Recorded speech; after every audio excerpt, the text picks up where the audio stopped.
ED भ्रष्टाचारियों की संपत्ति को जब्त करती है, क्या ये मुमकिन है कि देश में एक ऐसा कानून बने जब जब्त की हुई वो संपत्ति जनता तक पहुंचे? क्योंकि प्रधानमंत्री नरेंद्र मोदी ने एक बड़ा बयान आज दिया है। खबर की शुरुआत में ये वीडियो देखना जरूरी है वो नोट जो बंगाल में ममता सरकार के मंत्री रहे पार्थ चटर्जी से जुड़े ठिकानों से ईडी ने जब्त किए। क्या ये नोट जो आरोप है कि जनता को लूटकर अपने घर तक नेताओं ने पहुंचाए, वापस जनता के बीच बांटे जा सकते हैं? देखना जरूरी है ये वीडियो भी, जहां काली कमाई की धुलाई करती वॉशिंग मशीन चर्चा में है। वो वॉशिंग मशीन जिनमें आम आदमी तो कपड़ों में जमी गंदगी धोता है, लेकिन ईडी ने मंगलवार को वॉशिंग मशीन में ही जमा काली कमाई से इकट्ठा हुए 2.5 करोड़ रुपए पकड़े। और क्या ये नोट भी जनता को वापस मिल सकते हैं? क्या जो पैसा ईडी भ्रष्टाचारियों के ठिकानों से पकड़ती है वो जनता के खातों में वापस जा सकता है? क्या ईडी ने जो अब तक 1 लाख करोड़ रुपए की संपत्ति देश में जब्त की, वो पैसा जनता को बांटा जा सकता है? ये वो सवाल है जो आज चर्चा में आया, क्योंकि प्रधानमंत्री नरेंद्र मोदी ने पश्चिम बंगाल की कृष्णानगर लोकसभा सीट से बीजेपी की प्रत्याशी राजमाता अमृता रॉय से फोन पर बात करने के दौरान एक बड़ी बात कही। आप उस बातचीत को पहले सुनिए। मैं एक लीगल एडवाइस ले रहा हूँ। हाँ, प्लीज बोलिए। हमने बंगाल में ये ईडी वालों ने करीब 3,000 करोड़ रुपया इनका अटैच किया हुआ है।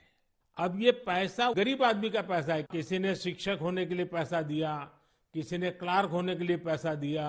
वो सभी लोग जानते हैं। वो एकदम फेडअप हो गया, एकदम हाल छोड़ दिया। हम जो देख रहे हैं टीएमसी के ऊपर बहुत लोग नाराज है, क्योंकि ये सब बहुत अत्याचार हो रहा है। तो मैं जो लीगल एडवाइस ले रहा हूँ, तो मेरी इच्छा ये है, अगर मुझे लीगल एडवाइस मिलेगी तो नई सरकार बनते ही जो भी कानूनी प्रावधान करना पड़ेगा, कुछ नियम बनाने पड़ेंगे, तो मैं ये जो 3,000 करोड़ रुपया है, जो गरीब लोगों का पैसा है और जिसने इस प्रकार का पैसा रिश्वत में दिया है, उन सबको मैं वापस पैसा करना चाहता हूं।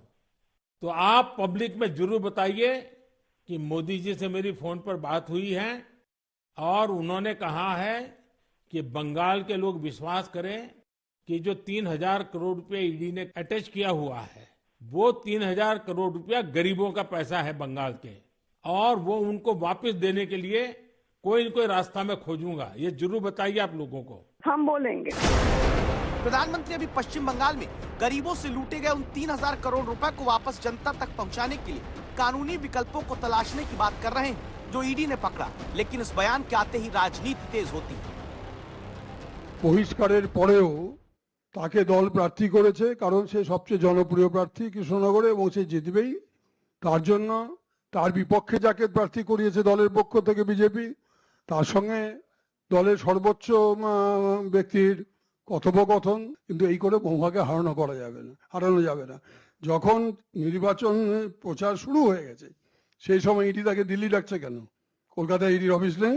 ऐसा जो ईडी के द्वारा प्राप्त किया जाता है धन्ना सेठों के घर से, वो सब गरीब का पैसा होता है, गरीब के खून का पैसा, पसीना का पैसा होता है। तो इसीलिए उस पर ज़्यादा से ज़्यादा हक गरीबों का है। और नरेंद्र मोदी जी जो आज सर्वमान्य नेता हैं, विश्व के लोकप्रिय नेता हैं, और एक ऐसी पहल वो किए हैं जिसका हम समझते हैं हिंदुस्तान नहीं संसार के राजनायक भी फॉलो करेंगे। अब यहाँ आपको सियासत से अलग ये समझना जरूरी है कि आखिर जो पैसा ईडी पकड़ती है उस पैसे का होता क्या है। ईडी जो पैसा जब्त करती है वो पहले अलग अलग बैंक खातों में जमा किया जाता है। शुरुआत में जब्त पैसा ईडी बैंक और सरकार की पहुंच से बाहर होता है। आरोपी जब दोषी कोर्ट से साबित हो जाए तो वही पैसा केंद्र को पब्लिक मनी के रूप में खर्च करने के लिए दिया जाता है। यानी फिर जाकर केंद्र सरकार जनता के लिए कल्याणकारी योजनाओं पर वो जब्त पैसा खर्च कर सकती है, लेकिन जनता को वो पैसा बांटने का अब तक कोई भी नियम कायदा कानून नहीं। तो क्या आगे ऐसा कानून आ सकता है जहां जनता को वो पैसा बांटा जा सके जो भ्रष्टाचारियों के ठिकानों से पकड़ा जाता है?